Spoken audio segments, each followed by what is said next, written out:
پێغەمبەری خوا عەلەیهی سەڵات وەسەلام دەچێتە لای ئاعرابیەک، ئاعرابیەکە ڕێز لە پێغەمبەر دەگرێ عەلەیهی سەڵات وەسەلام. پێغەمبەری خوش کەسێکی کەریم بوو و پاداشتی چاکەی بە چاکەتر دەدایەوە. فەرمووی سەل حاجەتەک، ئەی کابرا داوا کە چت دەوێت تا منیش چاکەت بدەمەوە، تۆ چاکەت لەگەڵ من کرد. هەمیش دەڵێ وەڵام من وشترێکم دەوێت، حەملی هەبێت، سچی هەبێت، بێچووی لە سکدا بێ و چەند مەڕێکیش بۆی خێزانم بیان دۆشێ. سوبحان الله، هاتووە پارۆنانێکی لات خواردووە، ئێستا لە بری ئەوە وشترێک ئاوس بێت و چەند مەڕێکی ژنەکەی بیدۆشێت و شیردەر بێت و پێغەمبەری خوا عەلەیهی سەڵاتو وەسەلام بەلایەوە عەجیب بوو. فەرمووی پێتان ناکرێ ئێوە وەکو پیرێژنەکەی بەنو ئیسرائیلیش بن، پیرێژنەکەی جوولەکەش بن. سەحابە ڕزای خوایان لێبێ فەرموویان یا ڕەسوول الله وما قصة عجوز بني إسرائيل، يعني بەسەر هاتی ئەو پیرێژنە چی؟ ئەی پێغەمبەری خوا عەلەیهی سەڵاتو وەسەلام کە دەڵێی ئێوە وەکو ئەویشتان پێ ناکرێت. فەرمووی کاتێک کە موسا عەلەیهی سەڵاتو وەسەلام مصری جێهێشت و ڕۆیشت بەرەو بەیت المەقدس بەرەو شام، چونکە کاتی خۆی یعقوب عەلەیهی سەڵاتو وەسەلام بە کوڕەکانی خۆی وت ڕۆڵە ڕۆژێک دێ ئێوە مسر بەجێ دێڵن و دەگەڕێنەوە بۆ شام، کە گەڕانەوە یا کە من مردم لاشەی من لێرە جێ نەیەڵن، بمبەنەوە لەگەڵ باوکم و باپیرانمدا، باوکم و باپیرمدا بمنێژن. بەڵحاصڵ یعقوب زۆر ژیا، زانایان دەفەرمون 147 ساڵ ژیا ماشاء الله. یعنی ئەو ناخۆشیانەی کە بینی خوای گەورە هەمووی بۆی خۆشتری نیشاندا، ساڵانێکی زۆر ژیا دوای ئەوە لە خۆشیدا. و یوسف عەلەیهی سەڵاتو وەسەلام 110 ساڵ ژیاوە ماشاء الله.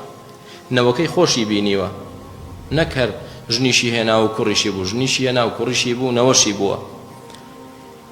یوسف عەلەیهی سەڵاتو وەسەلام دیسان ئەویش وەسیەتی وایە بۆ بەنو ئیسرائیل، فەرمووی کە ڕۆیشتن مسرتان جێهێشت بەرەو شام گەڕانەوە، نەڕۆن تاوەکو لاشەی من لەگەڵ خۆتان نەبەنەوە. ئەڕدی شام، وڵاتی شام وڵاتێکی مبارەکە، و کاتێک کە وەفات دەکات لە شوێنێک دەینێژن، دێ سەردەم دێ و دەڕوات و تاوەکو کاتی موسا عەلەیهی سەڵاتو وەسەلام. موسا کاتێک کە بەنو ئیسرائیلەکان لەگەڵ خۆی دەبات بەرەو شام بڕۆن، ڕێیان تاریک دەبێت و بە هیچ شێوازێک ڕێگا نادۆزنەوە. زاناکانی جوولەکە بەنو ئیسرائیل دەڵێن ئێمە دەزانین هۆکاری ڕێ لێونبوونمان چییە. ئەمە حەدیثە، پێغەمبەر دەیجێڕێتەوە عەلەیهی سەڵاتو وەسەلام. موسا دەڵێ چییە؟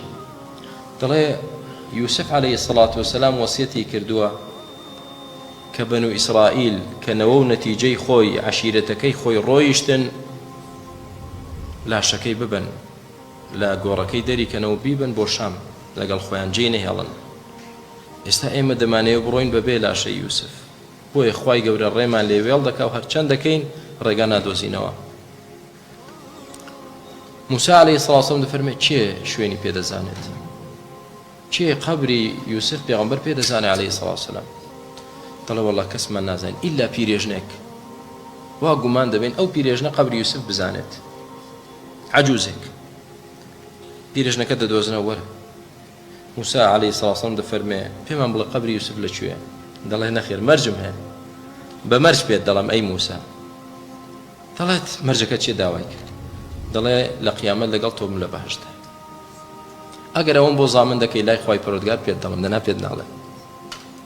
جا دیقەت بدە داخوازیەکەی ئەو پیرێژنە لە پێغەمبەری خوا موسا، داخوازی کابرای عەرابیش لە پێغەمبەری خوا محەممەد عەلەیهی سەڵاتو وەسەلام. ئەو داوای وشتر و داوای مەڕ و شتیوای کرد کە چی؟ دەڵێ مرافقەتەکە فی الجەنە، دەمەوێت لەگەڵ تۆ بم لە بەهەشت. موسا نەیتوانی وعدی پێ بدا، خۆ خستنە بەهەشت بەدەست موسا نییە، بەدەست پێغەمبەران نییە و ئیشی خوای گەورەیە. خوای گەورە بە موسا دەفەرمێ ئەی موسا وعدی پێ بدە، ئەو من دەیخەمە بەهەشتەوە. هەنی ئافرەتێک بێ ئاواتی ئەو چوونە بەهەشت بێت، هیچ لە دنیا ئاواتی نەبێت جگە لە بەهەشت، وعدی پێ بدە ئەی موسا لە بەهەشت لەگەڵ تۆیە. جا بزان براکانم نیەتی باش چەند گرنگە.